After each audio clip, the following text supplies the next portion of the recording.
Welcome to the Soulful Mind podcast. I'm Angel, and I'm passionate about all things that help us live this perfectly imperfect life with joy and passion. I'm here to share with you a holistic approach to living life. I'm focusing on physical health, spiritual wellness, mental health, relationships, and more. My goal is to take you on a journey of self-discovery. Pull up a seat, get comfortable, grab a notepad, and be prepared to learn how to improve this crazy thing we call life. Let's get started. Welcome. So glad you're here. I wanted to just take a few minutes to thank you for being here and supporting this podcast. It really means a lot to me. I would love to hear if you guys have any suggestions for actual episodes or things that you would like for me to kind of expose more on. So feel free to reach out to me. My Instagram is Angel Evinger. Just send me a message and I will see what I can do. I am also very excited to tell you that starting today, I am going to be doing 2 podcasts a week. So one on Mondays and one on Thursdays. And I just want to kick off the year really strong, give you guys more tools that you can use. I have some amazing interviews that I've already done that I'm really excited to air and get out there so people can listen to it. So this is an opportunity to do that. So probably for the next 2 months, we'll do that. And then we'll revisit it, see if that's working, see how that's going. And then I'll decide from there if we're going to keep it at 2 a week or not. So starting this week, we have one today and then one also on Thursday. So I hope you are able to listen to them both. So today we're talking with Sharon Buck. She is a lifelong sound healer. She plays piano, she sings, she's done a number of things throughout her life, including teaching others to sing. And she recently discovered singing bowls.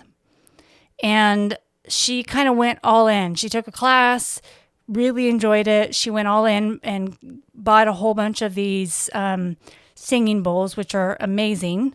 And she wanted to start sharing that with people. So she now does song baths and provides a lot of different sound healing. And what she found during this process was that it actually helped her with her depression. She doesn't really get into those dark places anymore. So it's something that I think is really interesting, and I hope that you really enjoy it and are able to get something out of it. She also just spent a couple minutes showing kind of how the sound bowls sound, or singing bowls sound, so that you can kind of see what it's about. She has a Facebook group. I will put all that information in the show notes so that you have it. But I hope you enjoy. Let's take a listen. Welcome, Sharon. How are you? I'm great. Thank you, Angel. Nice to be here. It's nice to have you. I'm so excited because we're going to talk a little bit about sound and how it can be healing and help with a lot of different things. Can we kind of just start a little bit? What's your history? How did you get interested in sound and how it works? Well, it's interesting you ask because honestly, it's been my life's work, literally. There's a family story that I, as a toddler, was in Chicago. We were listening to Grant Park Symphony Orchestra, and I walked up to the front and started conducting. Oh, wow. And I mean, so clearly, sound has been, really important in my life, and I've just followed it. Basically, it's been a journey of following the sound. It's been my passion, and it's really I've been a professional musician for decades, and got all the traditional training, piano and voice, and then later on gravitated to the pipe organ as an adult in graduate school. I couldn't choose between voice and organ, so I did both.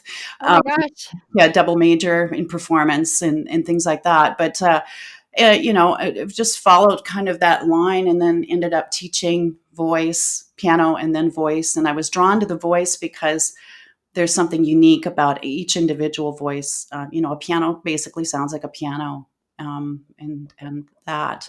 But yeah, I've just been attracted to sound, and I've been struck with how healing it can be in performances, of course, because I'm a professional singer as well. But this sense that it's healing has really just come upon me. I mean, the fact that I'm now using singing bowls, tuning forks to actually help people very specifically, very intentionally with their emotional or physical, even spiritual issues. So it's powerful. And I'm just really beginning to embrace that power. That's amazing. That's amazing. So your history with music is very traditional, it sounds like. And then recently you got into sound bowls. Is that correct? They're called singing bowls because they Sing- do sing. Actually, isn't that interesting? Because I'm a vocalist, but because when you they can sustain sound when you actually activate them. So there are traditional metal bowls, often called Tibetan singing bowls, that a lot of people are familiar with. The crystal singing bowls are much more contemporary. They've really come in with the computer age when they started making crystals, and so actually, crystal bowls are fairly new, but they are known, especially the kind I have, are known for their long sustain, which is very powerful. That's beautiful. So how did you get started or how were you introduced to the singing bowls? I actually had my eye on the singing bowls for a little while. Um, Years ago, I bought a few bowls that spoke to me at a local store. And I thought, oh, this is cool. I'll just keep these were metal bowls. I'll just, kind of add to my collection. And they're nice trinkets, and I'll play them for a little bit for meditation or whatever. And um, thinking, oh, well, I don't know if I would ever use this. At that point, I was a massage therapist. Maybe I'll use, and I did occasionally would use sound to begin a session. Um, but I actually just recently was drawn to crystal singing bowls and took a class and thought, wow, these are so powerful. I mean, I felt immediately drawn to them, like coming home to myself. I have one of the metal ones that I got my husband actually got me as a gift, and I don't use it that often, but when I do, I mean, I feel good. I feel better. Yeah. Um, I don't I mean, I you could probably explain that. I can't explain that, but I need to really incorporate that maybe into my meditation or yoga practice because I think it's a really good match between those 2. Yes, absolutely. I mean, the thing about sound is it operates on so many levels. There's the frequency level, various frequencies um, do different things. Particularly, people are well aware of the brainwave states and entrainment. That's a catch word. But basically, our body is entrained with the sounds that we hear. This is also why it's important to listen to sounds that if we want to be happy, we listen to happy sounds. If we want to be angry, or we don't, then we listen to those sounds. But those sounds, that music elicits those emotions, and we don't think twice about it. But the truth is, we are made 70% made of water, and sound, as you know, penetrates water very beautifully. Mhm. And so there's that, the brainwave states that we're well aware of in meditation, like the alpha state, is known. Musicians are known to be living in their alpha state a lot, but that's where the music really works with the brain. But that this also, the theta and the delta waves can be present during a session. But that doesn't even include the effects on the nervous system. The parasympathetic system starts to kick into gear. If you're in fight or flight or freeze, especially these days, we're in overdrive, and the cortisol levels are high. And when you do that, your body is continually under stress, and that takes its toll physically too. So there's that component. as well. And then there's the whole physical aspect, which if we talk about the crystal bowls, I mean, our bodies are made of crystals. Basically, our bones are collagen, um, are made of crystals. Um, so we respond very deeply to these kinds of sounds. It's visceral. Can you talk a little bit about the brain waves that you said, or the bones that are made of crystals? I've never heard that before. What does that mean? Well, that's calcium phosphate is in the body. The body makes it, and it's made of calcium phosphate crystals. So, that's a given. That's part of how we are made, and so without getting into a lot of the science part of it, our healthy human tissues are more crystalline in nature than fluid in nature. So Okay. we're healthy to start with until we start doing all the things we do, or in terms of also the environmental stresses that we all live with. Hmm. Talk about EMFs; those are frequencies. Just the noise, the stress. I mean, being in the city, it's very stressful. When I go out into nature, it's much more calming to my system. But basically, yeah, these crystals in our bodies resonate as well. So that's the numerous studies also show that, when you play music, it affects blood pressure, pulse rate, breathing, and other aspects in an Wow. autonomic nervous system. Heart rates respond to volume and rhythm of music. That's why, again, if you listen to a lot of rock and roll, fast paced stuff, you start to feel energized. You can't stand, you got to dance. You move Right. with it. Your heart rate and respiratory rhythm actually synchronize with the beat of the music. So, yeah. So music itself can really change a mood, by, like, if I have a motivational music section on Spotify. So when I feel like I need motivation, or I feel, um, like that, I play that, and it really helps me get out of whatever place I'm in, and get into a more positive, empowered state, I guess. Yeah, absolutely. Now, the difference between music and sound, like sound therapy or sound healing, as we're talking about today, which is what I focus on these days, is we're dealing with the fundamental of a pitch. Basically, every sound has a characteristic.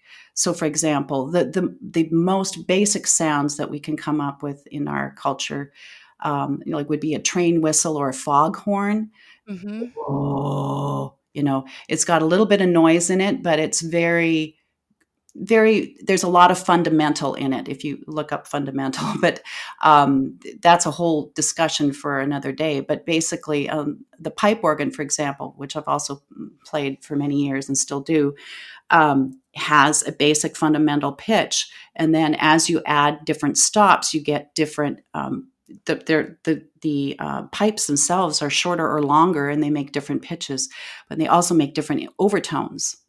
So those are the overtones are very powerful. And so with singing bowls, they're again back to the basic, very strong fundamental pitch. They also create overtones, but they're so pure. And these particular bowls are like 99, I think it is point 0.7, quartz crystal. So very pure, very, very clear, and the overtones are powerful. So we literally resonate and entrain with that. Like if I sang into my piano, it would actually vibrate. Excuse me, would vibrate a string on the piano without me touching the piano. Mhm. That's the power of the sound. So when I sing with the bowls too, they or if I sing over the bowls, they'll pick up my voice and resonate with it, at that frequency. So frequencies, you again, a huge discussion. When I use tuning forks, which is another thing I do, I'm a trained certified biofield tuning practitioner, and that's using tuning forks both on and off the body. There are specific frequencies that elicit calm, again, help us to release, stuck places in our emotional field as well as in our bodies. So it's powerful work, and they're doing more and more scientific studies as we speak. Literally about the power of the biofield, the field around the body. It's like the Earth's electromagnetic field. Very that idea, the ionosphere, where it has a frequency, it has a pitch. I mean, we hear about, we've heard about the planets, the music, the sound of the planets. Mm-hmm. It really is real. Anything that's moving, it's vibrating. Our human bodies are vibrating. So when we are depressed, we're at a low vibration. Okay. And Mm-hmm. so that's where some of the power of sound can actually lift us out of that depression. I mean, I've personally experienced that. I mean, my life has completely changed since I've been doing very focused sound healing. It started with my own healing, and it continues. I mean, I basically got these bowls for myself, and now I'm sharing them with as many people as I can because they're so powerful. Um, and the same thing with the tuning forks. I mean, they're just beginning to really find out why it is. But there's definitely something there. You just need to pick up any books out there on sound healing, and there's science that's just starting to come out now.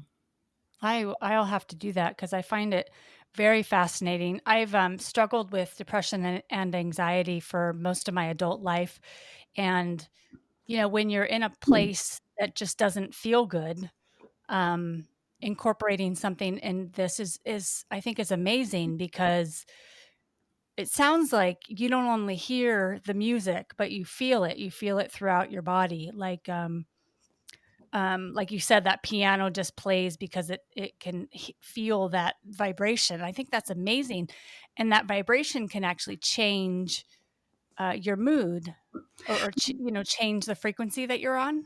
Yeah, well, emotions are frequency. Hmm. So, and thoughts are frequency. That's why you hear about all this positive thinking, out there. It's not just la di da. I mean, it's serious stuff. It really is true. We literally are embodying what we think, what we believe, what we tell Amazing. ourselves. It's Yeah. powerful stuff. I mean, look at Masuro Emoto's work, where he did. It's what, decades old now, but where he observed water molecules in response to thoughts. And you will see, just like snowflakes, this very coherent, beautiful molecule in response to positive thoughts like happiness or joy. And then you see one in response to disgust. And it's just a thought, and it's Hmm. completely disorganized. This is what our body does. It literally responds that way. So when we are thinking disgusting thoughts or saying disgusting things, that imagine what that's doing to our own cells at the Right. cellular level. I mean, this is Yeah. just emotional health. I'm not downplaying that at all because sound frequency has sound healing has literally changed my life. I mean, 2 years ago when I started doing biofield tuning, as I took it as a course for my self improvement, and then started to think of potential use for it in my practice. But I started it, and I couldn't believe, my husband couldn't believe the change in me that had happened, even over a short period of time. It's so quick.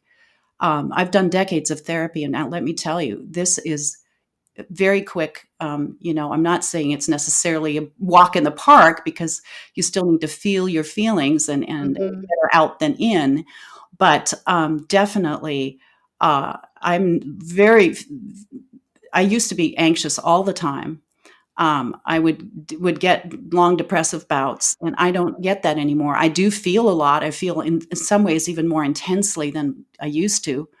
This work does make one sensitive, especially if you start out as a sensitive person, which I am. Hmm. Yeah. Me You know, too. and then but then you feel it and let it go, and it passes through like it should. I mean, that's the way music was intended back in the ancient cultures. when they use sound. I mean, you can go back to, King David in the Bible, or, the chanting in monasteries or in Buddhism. I mean, all of that, they very much acknowledged that that sound was healing, and that could cleanse. They didn't have the science then, of course, but Yeah, well, I think that like with the chanting, that's been around for thousands of years, and they talk about how the vibration of your voice heals your body as well yes, in yoga and meditation and those sorts of things. I think that's a difficult thing for people to incorporate into their practice or into their lives because it's not an Americanized thing. right. It's an Eastern thing. So us making noise, I think, is just uncomfortable for people. But listening to something that you're making, I think, is much more doable and accepted. Yeah, and I mean, there are people that are doing that, combining, bowls with voice. I mean, I did that, just last week. A sound bath. I'll do that. I'll start to sing. I'll just feel moved to add my voice to the bowls. But yeah, it's a very different feeling from singing a song, Mhm. or chanting a mantra, or a phrase, or a om. It's those. It's more in. I would say more just organic. It just comes out of you. So it's not in the thinking mind again. It's very much part of the spiritual. That's all. That's the best I can do. Mhm. In terms of energy, when you're in that place where it just comes out, and you don't think about it. I mean, look at our culture. It's the same with emotions. How many of us feel ashamed when we're crying in public, let alone in front Right. of our family, or Absolutely. anger? That's just not accepted, and it's so unhealthy, really, at its Right. Right. We tell boys that, suck it up, or even girls, suck core. it up. Why are you crying? That's not acceptable. When like you said earlier, you need to feel those emotions better in than out, or better out than in, Yeah, excuse yeah, me. yeah, Uh, yeah, and you know, yeah, and that's healing, is actually feeling the emotions. May take a little bit of time, but if you hold those emotions in your body and avoid it, you're taking, 5 times as much. It's still doing damage to your body when you're holding it in. When you get it out, it just comes out until it's empty, and then it's over. That emotion, it's not over, but you know what I mean? It's you can move forward, whereas if you're avoiding it, it just sits there in the background. same with trauma, and that's where biofield tuning also comes in heavily, but also with singing bowls. Any traumas in our life, it build up. And so Mhm. it's like this sludge. I was just thinking about that. I'm about to pressure wash outside, and it's like this sludge, this gunk that's on the driveway, that's in our bodies.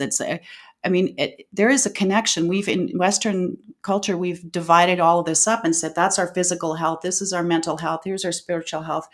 Well, in essence, the ancients were way ahead of us, because in our Eastern culture, where it's all one. We're a Right. holistic view of ourselves, where if you're not feeling your emotions, you're actually stuck emotionally, but you're also stuck physically. I mean, how many people with diseases, Right. have had exactly that happen? And there are plenty of stories, research, studies out there of people who've healed from things like cancer after they've Mhm. really confronted some of their most difficult moments in their lives. Yeah, I think we hold emotions, like you said, it's within the body, and then we have a reaction to that being held in our body. And physically, we don't think of we don't accept things, like we said earlier, like crying. We don't allow people to work through their trauma in a public place. You have to either do that on your own, or you need to go to a therapist to do it. And it sounds like this is an alternative way. I'm not saying you don't need to go to therapy. I'm just Right. saying this is a way that can affect your body on a much deeper level. I think it's all of the above. I mean, let's be honest. I mean, Western medicine has its place for sure. I mean, when you need Mhm. surgery, you need surgery, and they do that very well. Other things, not so well. Therapy has its place. I mean, oftentimes people who do this work also have therapy ongoing in conjunction with it. So, it's not throwing the baby out with the bathwater, but this sense that our culture, I mean, it comes back to the voice again. I know a lot about chakras. We work with this a lot. In fact, the bowls are very specifically chosen for various chakras, and I can talk about that later too. But this idea that the throat chakra is for a lot of people that I work with, the throat chakra is an issue. I mean, there's stuck energy there, Mhm. traumas there, speaking but not being heard, or Right. not being seen. That's part of that area as well. Our eyes are in that area. Big, huge issues for a lot of people. Expressing your truth, standing up for yourself, um, choosing your path where following your path. I mean, all of this is tied, and it is an issue for so many people. So Right. back to the singing, because that can freeing our voice. I mean, a lot of what I've done with teaching students is freeing. It's the body too. You're using your whole body, but that part of the anatomy, that part of the energy field is stuck for a lot of people. And they've been told, you can't sing, or don't you dare open your mouth when the choir starts to sing, because I mean, I can't get over how many people have told me that in voice lessons. Well, yeah, my teacher told me once to never sing again. uh, wow. you know Right. Well, because we have this perception that you have to sing a certain way in order to be able to express yourself that way. right, so it's back to Yeah. expression, our authentic expression of ourselves, and yeah, and that being okay. Yeah. Yeah, I agree. Yeah, and So go ahead. I was going to say music is also finding its way out of concert halls and into surgery rooms. I mean, more and more they're starting to play music during surgery. Surgeons are wearing, their iPods or whatever, and headsets, and or they're just playing it over the intercom. But I when I had dental surgery, I had music playing. I swear, I mean, I can't prove it, of course, but I mean, my recovery was so quick, they couldn't believe it. I didn't need any medication afterwards. I mean, I had Mm, major gum graft surgery. Things like that can't necessarily be explained. They're starting to do more and more of this now in emergency rooms. Um, yeah, where they really need. I mean, people need it. Nurses need it right now. I've worked with nurses; they need this. yes. Yes. I think that's so important with COVID and, all the things that we're doing. I mean, we've heard about, surgeons playing music within the the room, but there wasn't necessarily any research behind it. There wasn't anything that said, okay, this is really good for you. They just knew that maybe they performed better when they did the surgery with the music. So Right, it's interesting that now these things that were originally Eastern philosophy are now coming to the Western world and are being researched here on things that they knew so much, forever right. ago. Yeah, yeah. Well, do you wanna take a few minutes and play, I mean, as long as you want, play Yeah.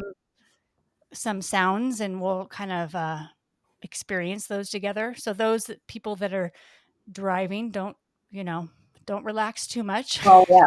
Yeah. No, I won't do too much so that they will be tempted to do any of that. That's for sure. Okay, perfect. Okay, so can you hear me okay? Yes, I hear you good. So, yeah, so I have here, um, my bowls are behind me. One of the bowls that I have is, it's a beautiful 9 inch. It's called a Super 7. Basically, covers all seven chakras, but it's made of crystal and light aura gold and So this is the pitch of D.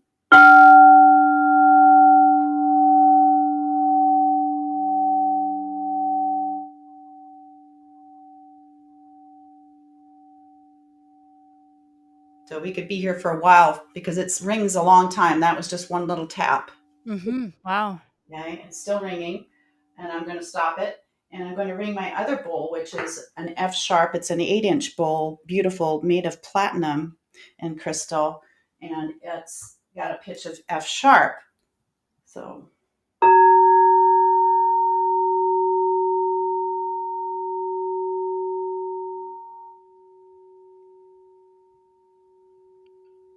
so if you listen, you can probably hear some overtones in there.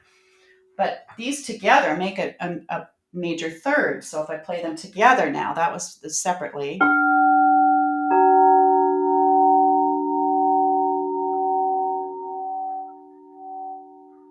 You can hear a bit of whoa, whoa, whoa, whoa.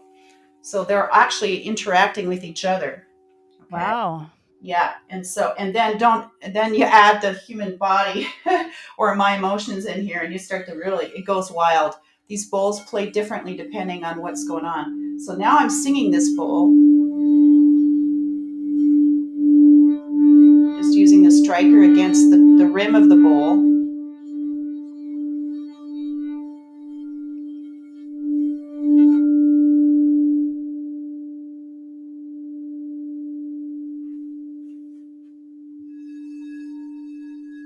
I'm doing the other bowl now as well. The first one's still ringing.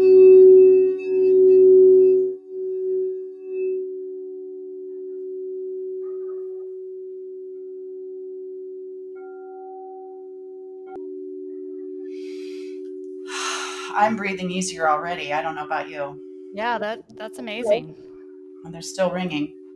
Now that's two bowls. Normally, I would be playing anywhere from 5 to 8, sometimes Wow. 12. Yeah. And And how long do you is there a certain amount of time that you have to play them to see benefit? I, I no, I mean, you can use one for meditation for 5 minutes, beginning your meditation and at the end of your meditation. There's no amount of time per se. I mean, individual sessions, there's a little bit different and intention. If you're intending to release something, that would be, more specific work, which I do with the biofield tuning. We can get extremely specific. I can actually read where there are stuck places in the timeline. So the biofield around the body is like it rings around a tree, and you come in and you can go from birth and even before birth and walk all the way through your life, year by year. Oftentimes I can intuit exactly where some trauma or some difficulty happened because you can hear it in the field with the tuning fork. Tuning fork is kind of like a little detector.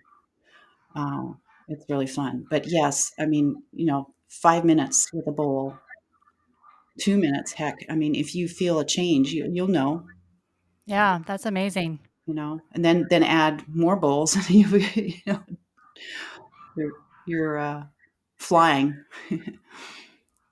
So I have one of mine's probably, I don't know, 5 or 6 inches um, round.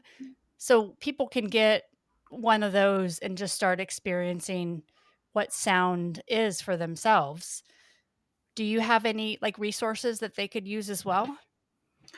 You mean in terms of what they can do themselves at home? Yeah, do you have anything like a sample a sample that they can listen to that Oh, yeah. that you have available?